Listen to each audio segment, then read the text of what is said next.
Hi everyone, it's Taylor. Welcome back to my channel. I'm an American expat living in Malaysia, and I like to share my life and travels with you. You know, a lot of my viewers have been asking about short-term rental options in Malaysia. So I put this together for you today. If you're interested, stay tuned.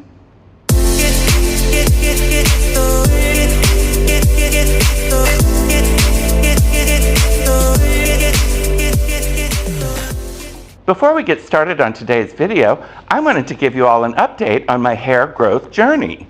Now, I did a video a few months ago about starting my hair growth journey, and for those of you who aren't interested, you can just skip over this part. But for those of you who are, I'm pleased to say that I'm pretty happy with the results. Now, it's not miraculous by any stretch of the imagination, but I think it's good and shows real promise. As you may remember, I'm using the Copenhagen Grooming hair growth products. I'll put a link to my original video below so you can watch that if you're interested. And it goes into way more detail than I'm going into today. I just wanted to tell you that I'm pleased with the results. You can see, well, I don't know if you can tell, but my hair is a little bit thicker, and there's definitely new hair growth all along the hairline here, which I assume means there's hair growth everywhere. That's just my guess. But hopefully when I'm done after 5 months, I'm going to have a much thicker head of hair. And I guess I have to continue using the product if it works. I'll put a couple pictures here of before and after, and this close-up of the little hairs that are growing right here. I know it's really hard to see because my hair is so fine and white, but it really is there. My hairline is coming down, which is great, instead of receding. So if you want to go ahead and order it now, I'll put the link below and put the discount code TAYLOR20 for 20% off. Now I'll be back in a couple more months to review the product in full and let you know how I feel about it. So let's get back to today's video now. Thanks for watching. So welcome back. I've researched some options for you from Booking.com and Airbnb.com. Now there's other places you can look too. I just thought I would go through these and see if there was anything reasonable on a monthly basis. Now I know a lot of people want it to be really, really cheap. They look at my apartment and what I'm paying, $400 US a month, and think they're going to find something like that on a short-term basis. Well, you're simply not going to. You're always going to pay less in a yearly rental. But I did find some stuff that wasn't too expensive, and I hope you'll be interested in seeing it. For really budget-minded viewers, there are some available that have shared bathrooms, but I haven't included any of those today because I don't know about you, but I'm not sharing a bathroom with a stranger. So I didn't include those in my search. So we'll start with KL today, and I was surprised to find that KL is a better value than Penang, possibly because Penang has recently put in some really strict ordinances against Airbnbs. I mean, they still have them, but it's just much more tightly controlled.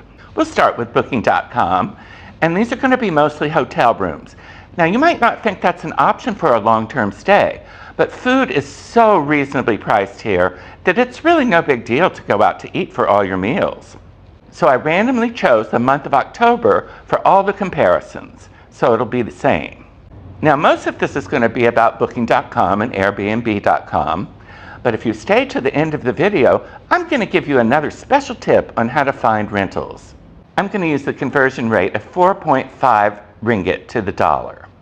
Okay, the first one's the SCC Hotel. Now, this is 3.6 kilometers from the city center. It's a 2-star hotel and probably fairly basic, but it looks clean and nice, and the reviews say it's pleasant. So you can get this room for a month, which is 31 days in October, for 1,586 ringgit. That comes out to $352 US. And that comes out to only $11.35 per night. Can't get much better than that. The next one here is Madeiras KL, and it's only 2.5 kilometers from the city center. It's a 3-star hotel and is considered good by most of the ratings. And it looks like it has a pool too, which is an added plus. This one is 1,706 ringgit per month, or $378 US, which comes out to $12.19 per night. The next one is Hotel Alamein. It's a 2-star hotel in the Golden Triangle, only 1.3 kilometers from the city center. And it looks like a beautiful colonial building, so very interesting. This one's 1,757 ringgit per month. That's 390 US dollars, or $12.58 per night. Not bad. This next one is a mini studio, which probably has a small kitchenette in it, so you wouldn't have to eat all your meals out. And it's called Mini Studio 8. It gets very good ratings, but it's 10 kilometers from the city center, so not real close in. Anyway, this one is 1,825 ringgit per month. That's 405 US dollars, pretty similar to what I pay. That's only $13.06 per night. Wow, I didn't realize my rent was so low. This next one looks pretty charming to me, called the City Inn Hotel. It gets a pleasant review, and it's 1.7 kilometers from the city center. It's 1,953 ringgit per month, which is 434 US dollars, or $14 a night. Still not bad. The next one is the Key Hotel in Bukit Bintang, which is an excellent location, really in the city center. It's 2,225 ringgit per month, or 494 US dollars, which is $15.93 per night. Still not bad. Okay, this next one is actually very near me, and it's a 2-bedroom, 1-bath unit, so wonderful for families. It overlooks the lake that I'm looking at right now, but probably from the other side, I think. You can have this one for 2,817 ringgit per month, which is $626 a month. That's not bad for a 2-bedroom, if you ask me, which is $20.19 per night. The next one is New Suites at 3rd Avenue. It is a 3-star hotel and rated as superb by the reviewers. It's in the city center. Now this one's a little more expensive, but I think that's because of the location and the superb rating. But it's 3,384 ringgit a month, which is 752 US dollars, or $24.25 a night. This one's also 2 bedrooms and 1 bath, so great. Now I'll show you a few Airbnb options. They tend to be more expensive because they are apartments. Here's a studio condo close to Velocity Mall and close to public transportation.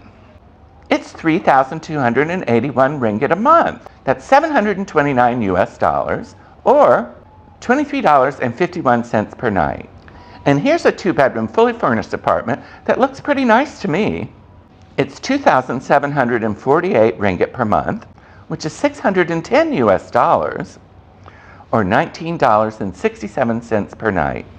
Now here's the last one, and this looks very much like mine.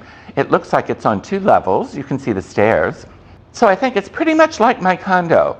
But even though it's 1,000 ringgit more than I pay, that's still a good deal for a short-term rental. You can have this one for 2,810 ringgit per month. That's 624 US dollars, or $20.12 per night. I think that's a deal for so much style. Now we'll move on to Penang. And I was really surprised at how much more expensive Penang was, maybe because it's more of a holiday destination, something like that, and the new rules about Airbnbs, which makes the hotels able to hike up their prices a little bit. But there was still some bargains there, and we'll go through them.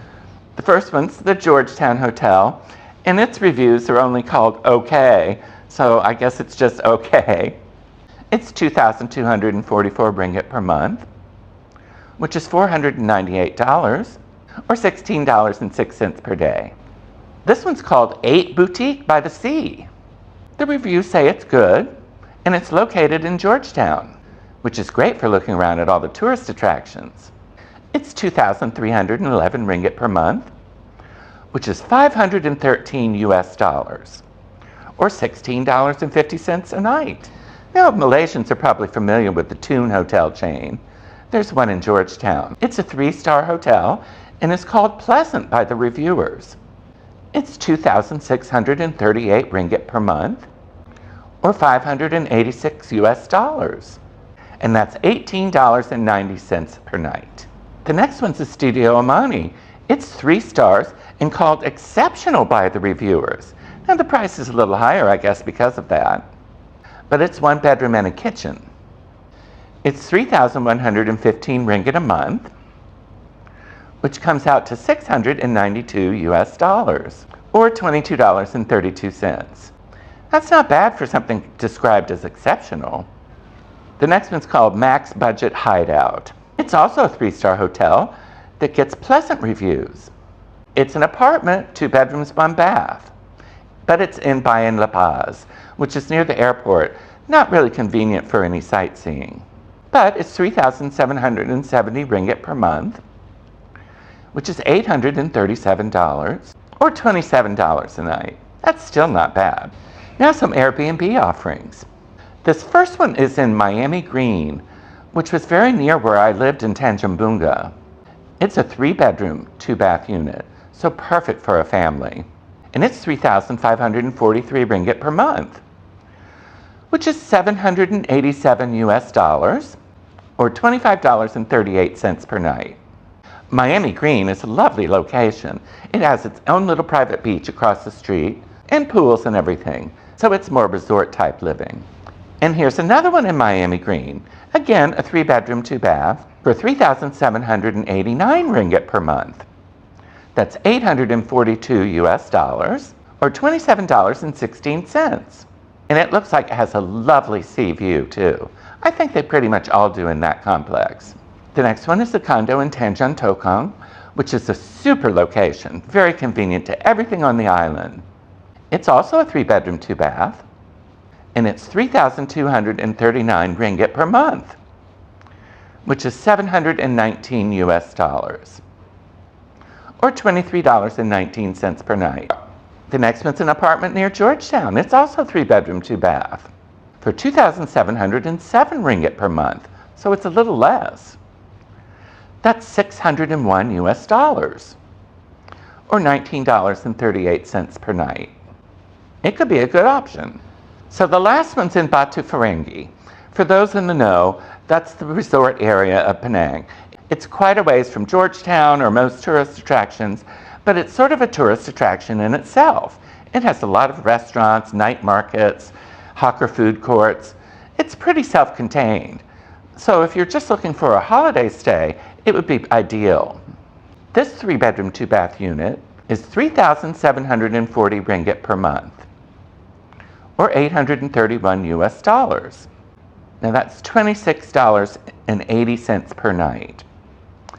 Now I know a lot of you want really, really dirt cheap accommodations, but you're just not going to find that when you're doing short-term rentals.